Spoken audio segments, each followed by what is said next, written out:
বন্ধুরা, পশ্চিমবঙ্গে নতুন সরকারের ১ মাস হয়েছে। ১ সপ্তাহ সময় আমি একটা লিস্ট করেছিলাম। এবারে ১ মাস হলো, একটা লিস্ট করে দেখি ওরা কী কী করলো। তো ১ মাসের মধ্যে তো করে ফেলেছিল, বিনীত গোয়েল ইন্দিরা মুখার্জিকে সরিয়ে দিয়েছিল, অভয়া মামলার ফাইল খুলেছিল, অভিষেক বন্দ্যোপাধ্যায়ের কাছে মিউনিসিপ্যালিটির নোটিশ দিয়েছিল। তো এখন আরও কিছু করেছে ওরা, এই সুজিত বসু, তারপরে দিলীপ মণ্ডল, স্বরূপ বিশ্বাস, এদেরকে অলরেডি গ্রেফতার করে নিয়েছে। তা অভিষেক বন্দ্যোপাধ্যায়ের কাছে শুধু তখন মিউনিসিপ্যাল নোটিশ ছিল, এখন ইডি এবং সিআইডি দুজনেই আরও চেস করছে। ইডি তো দরজায় খটখট করছে। তারপরে লাউড স্পিকারের যে দিনে 5 বার অশান্তি হতো আমাদের, সেটাকে কমিয়েছে। অবৈধ লাউড স্পিকার, তারপরে রাস্তা বন্ধ করে নামাজ, হ্যাঁ এইটা বিশাল কাজ করেছে। রাস্তা বন্ধ করে যে নামাজ পড়ছিল, আমি এখানে পড়ছি অ্যাকচুয়ালি লিস্টে, রাস্তা বন্ধ করে নামাজের জায়গায় ওটাকে এখন ব্রিগেড প্যারেড গ্রাউন্ডে বলেছে। তো এবারে রেড রোড ঈদের সময় খোলাই ছিল। পার্ক সার্কাসে পাথর নিক্ষেপ প্রথম সপ্তাহেই করে ফেলেছিল, এবং তিলজলায় পার্ক সার্কাসের যে পাথর থেকে পুলিশকে ফ্রি হ্যান্ড দিয়ে দে টট the lesson.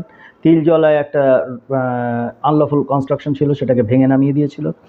So obviously there R lot of things happen. R hawker উচ্ছেদ প্রচুর করেছে। Sealdah Howrah station totally free, Dumdum station is free, Belgharia স্টেশনে কাজ করেছে, সাউথে অনেকগুলো স্টেশনে কাজ করেছে।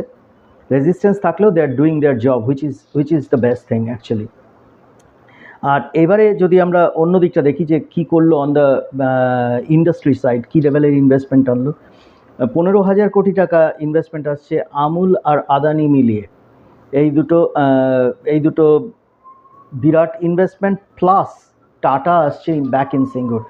I have information that Tata is coming for sure. এটা এখনও অ্যানাউন্স হয়নি, but soon it will be done.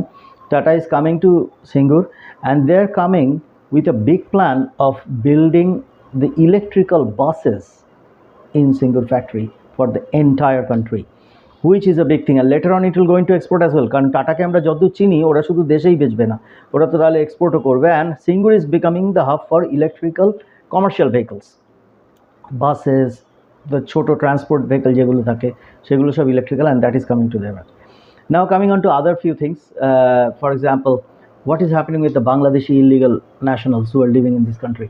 So pushback হয়েছে। আমি একটা বাংলাদেশি চ্যানেল দেখছিলাম, according to them the number is something between 1.5 to 2 lakhs that the pushback has happened. আমাদের এখানে কি 3,000 4,000 কি একটা নাম্বার বলছে, কিন্তু বাংলাদেশের চ্যানেলে বলছে 1.5 থেকে 2 লক্ষ লোককে পুশব্যাক করা হয়েছে already through various parts of West Bengal border.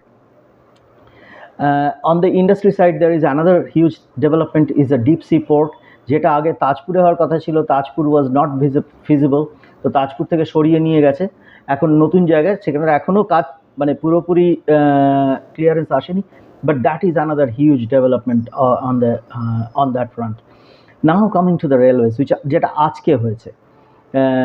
Railways has pledge to spend 1 লক্ষ কোটি টাকা in West Bengal over the next 5 years। প্রথমে যে কাজগুলোকে অ্যালোকেট করেছে, মেট্রো 3টে লাইনকে নতুন করেছে। একটা ব্যারাকপুর থেকে বরানগর থেকে ব্যারাকপুরের লাইন আছে, আরও একটা লাইন ওরা ইভ্যালুয়েট করছে যেটাকে চালানো যায়। 61টা ইন্ডিভিজুয়াল প্রজেক্ট নিয়েছে উইদিন স্টেট। একটা বুলেট প্রজেক্ট নিয়েছে from Siliguri to Delhi, which will be covered in only 6 hours।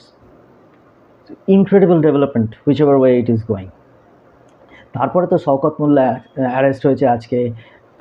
আর যে সমাজব্যাপী দুর্নীতি তৃণমূল কংগ্রেস করে গেছে, সুরেন্দ্রনাথ কলেজ, পাণ্ডবেশ্বর কলেজ, তারপরে আবার ডায়মন্ড হারবার, মানে যা বেরোচ্ছে সে তো রেগুলার হতেই থাকবে। তো ওটা খুব একটা ডেভেলপমেন্ট নয়। ডেভেলপমেন্ট হচ্ছে এইগুলো, যেখানে ইন্ডাস্ট্রি ডেভেলপ করেছে, পুলিশ ফ্রি হ্যান্ড পেয়েছে, স্কুল কলেজ আবার নতুন করে চালু হচ্ছে, অন্নপূর্ণা ভাণ্ডার চালু হয়ে গেছে, যারা পেয়েছে। তা আই এম ডিলাইটেড। ভগবানের কাছে প্রার্থনা করি এই সরকার দীর্ঘস্থায়ী হোক, আমাদের উন্নতি চলতে থাকুক। তবে এখন যেগুলো হয়েছে সেগুলো তো মেটেরিয়ালাইজ করতে অনেকটা সময় নেবে। তো দেখা যাক, আবার 6 মাসের মাথায় আসবো কী কী হলো তাই নিয়ে একটা লিস্ট দিতে। কিন্তু ভগবানের কাছে প্রার্থনা করি কাজ এগোক, দেশের উন্নতি হোক, বাংলার ছেলেরা বাংলায় ফিরে এসে আবার কাজ করুক। ভগবানের কাছে আপনারাও প্রার্থনা করবেন সেটা যেন হয়, আর যেন এই সাংঘাতিক রাজনৈতিক ঝামেলার ভেতর দিয়ে আমাদের না যেতে হয়। নমস্কার, আশা করছি খুব শিগগিরই আরও কিছু নিউজ নিয়ে আসতে পারবো।